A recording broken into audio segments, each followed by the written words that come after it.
So Ubisoft's newest attempt at making a free-to-play game has released, XDefiant. Now, the last few times they've tried making free-to-play games, they tried very bizarre things and it didn't work out, so this game is extremely safe. I'm just going to say out of the gate, this is a extremely mediocre game, the definition of Ubislop, which you can say a lot of bad things about Ubisoft, but something I've always enjoyed about the company is their multiplayer games. I feel like as broken as For Honor is, it is a very fun game, and same goes for Rainbow Six Siege. I absolutely love both of those games, but this game has no inspiration behind it. There is nothing original about this game. Genuinely nothing original inside of this game. I mean, they have a cool emoji system. That's way cool. First, let's look at the characters, right? So, a big thing with this game is they have 5 factions from 5 different Ubisoft games, and they're all together. Each faction has some sort of archetype, you know. So let's talk about that. When you first load into a game, right, your first game, you see all of these characters and you see how a lot of them are locked. My first impression of this is, okay, well, each, faction has an archetype, so by playing that archetype, you unlock more ways to experience playing that archetype, right? That's what I thought. I feel like that's something that a decent amount of people were imagining when they saw that. But no, the way that it works is, yes, whenever you play a specific faction, you unlock more characters for the faction, but they're just skins. They're just skins. So the way that it actually works is each faction has a unique perk, okay, and they have a unique ultimate. So that means there are only 5 ultimates in a game with all of these characters, and you can choose 1 out of 2 abilities. I swear, the only reason they made it that you could choose your abilities is since you spammed them so frickin' much in this game. Like, literally, when you die, by the time you get onto the field, even if it's on cooldown as soon as you die, you will get your ability back. You will spam it so much. And because of that, they're like, if they can customize it, they'll feel like they customized their entire thing. Like there's variety because you can choose between them. There's nothing to customize here. There are no advanced perk systems. So again, you get 1 perk per team, or per faction, and 1 ultimate, which the ultimates are just the most basic things you can imagine. Like, for instance, if you play as these really armored guys, I don't know where they're from. I've played Ghost Recon, but I don't remember them. Their ultimate, they get a little bubble around them, which is basically just the Winston shield from Overwatch, but you can move around with it. It's good for, like, pushing an objective with your team, and you can just sit in there and force people to come in at you. You have the flamethrower guys, which it's a flamethrower called the Purifier, just like the flamethrower that Firebreak has in Black Ops 3 and 4, but okay then. Echelon, their super is you can see everyone on the map and you get a little pistol, so you're basically just Caveira. So that's cool, I guess. And guess what it is for deadsec, the guys from Watch Dogs, right? Guess what the hackers have? Have you ever heard the phrase apagando las luces? That's it. It's just Sombra's ult. It's so boring. It's so lame. None of the things in this game are interesting. And speaking of deadsec, one of their tacticals makes it that they have a little drone that runs around on the ground and it attacks someone and stuns them. And it is basically a free kill, and Ubisoft had to release a video showing how you have to deal with them, which, like, you can punch them or something.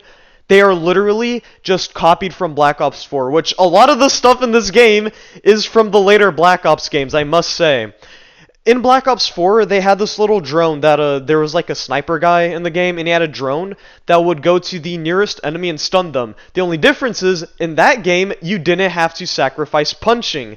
You press square for a QuickTime event, and I'm pretty sure you could have shot during that. It was only hipfire, but granted, you could still do it. Which, the fact that, again, they copied Black Ops 4, one of the most hated COD games, and somehow made a mechanic worse, that's crazy. And copying COD is something they do a lot in this game. Like, the attachment system is exactly like in COD.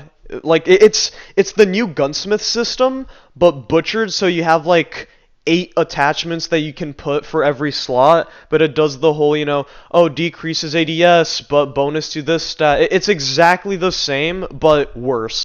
I had a friend that used to be very into COD, and he told me that he was more excited every year to see what competitors to COD would come out other than COD itself, because since COD is so prominent as a game franchise, especially for, just run and gun first person shooters, if they had competition, they'd actually try to step up their game.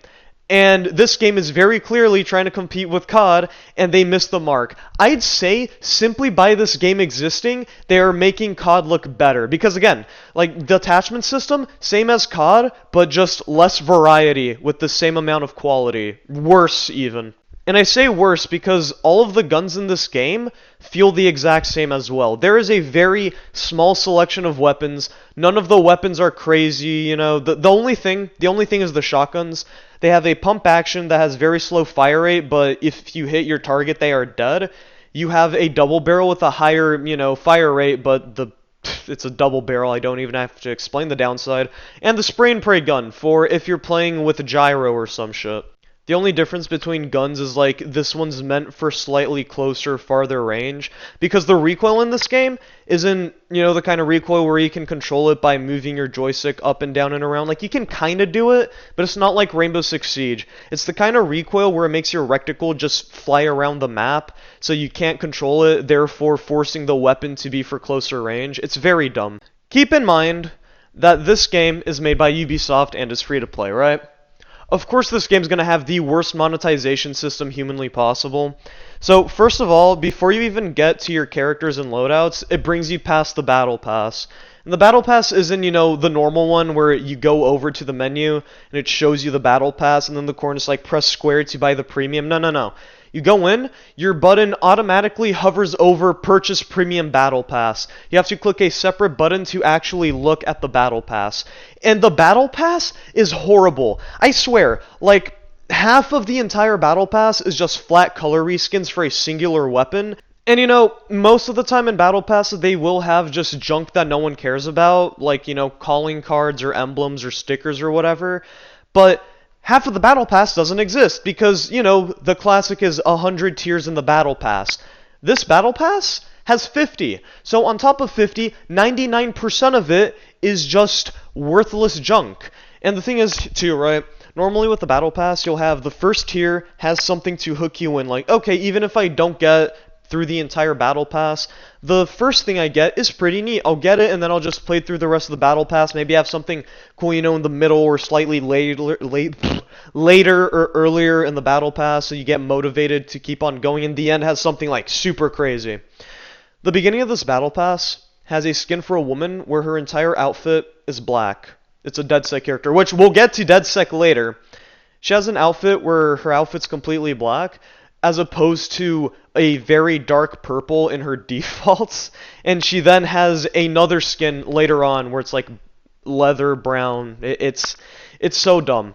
The entire Battle Pass is horrible. A bunch of clutter stuff like, oh, XP booster, and the best thing, right? A Rabbids Invasion emote skin, which they have these weird emotes where when you die you can put a little emoji next to your kill feed, which it's, again, like I said in the beginning, the only original thing in this entire game. Now, since it's half of a Battle Pass, you'll think, oh, it's half of the price of a normal Battle Pass. Almost. It is 700, which we already know the basic conversion rate for premium currency in games. But the thing is that there is a $5 and a $10. There isn't a $7 one. So what you'll end up doing is buying the $10 one, and then using 700 for the Battle Pass. And then the spare 300 is completely worthless. You can't buy anything in the item shop for it, because the cheapest thing I found there was 600. So you then have to regrind the currency back by beating the entire Battle Pass, just for you to then be able to use the rest of the currency that you paid money for. While on the topic of spending money, let's talk about deadsec. So I've kind of held this off for most of the video, but the thing is that with deadsec, they are completely locked. Like all of them, all of the skins are locked because, again, they're just skins. But the faction's locked. There are two ways for you to get them. You can either grind the game, which it takes 700,000 XP, which, XP is relative in games and it's just an arbitrary number. So for comparison, I've played this game for 2 hours, because I couldn't take more than 2 hours of this game. But in the 2 hours I've played, I've gotten 70,000 XP. And there's double XP. So, doing the math, estimate of course, it takes about 40 hours for you to get deadsec without the XP booster. Or you can spend $10. Or you could spend $20 and you can get a cool skin for all the characters that's exclusive. Which, uh, it reminds me of Darth Vader in Battlefront 2 before they fixed that game, where it's like, I think it was 140 hours or some ridiculous number like that for you to grind for Darth Vader. It just reminded me of that. And also, you could pay for the Founders Edition of the game, which also gives you deadsec along with a exclusive skin, which I think there's even like a $80 version of it.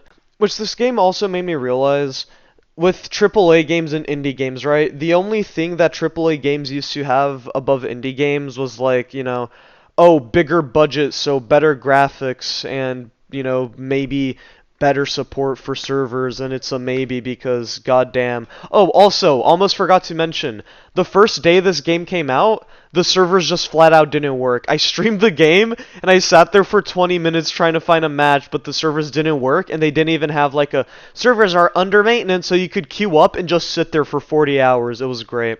But I feel like having good graphics and having a big budget don't really connect anymore with things like the Unity engine, right? And having a big budget is only really good so you can fuel innovation and, creative ideas. But if they invest in something that is, more avant-garde or experimental and it doesn't work out very well, then they made a loss on their investment. But when they make mediocre games like this, especially free mediocre games like this, they still lose money. Because at least when they make a Ubislop game that you have to pay for, they still get the $70 or $50, depending on, if it's on sale, how old it is. I'm over elaborating, but you know what I mean. When it's a free-to-play game, you need the game to be good. Because if the game isn't good, people aren't going to spend money on a bad game. But I feel like with Ubisoft's track record, even if this game was good, people would be turned off from spending money because, they shut off the Crew 2 servers recently, didn't even make a offline patch, you just can't play that game anymore, which is funny because I saw it on sale recently on PlayStation. And on top of that, you have Hyperscape, which is just such a perfect example. Hyperscape was their first attempt at a free-to-play game, filled to the brim with microtransactions, and you know what? It didn't even last a year. They turned off the servers after the third season. And that kind of reputation stays, especially with people that play a lot of games and would spend a lot of money, which is, a demographic you really want to keep in, high regards, but whatever. Overall, I feel like this game is just slop, the classic Ubislop. It's gonna die soon. I wouldn't be surprised if after, the second, third season, they just shut off the servers like they did with frickin' Hyperscape. Anyways, as always, please leave a like and subscribe if you enjoyed the video. Leave a dislike and a hate comment if you didn't, because dislikes only affect the algorithm for you, and hate comments will give me engagement. Goodbye.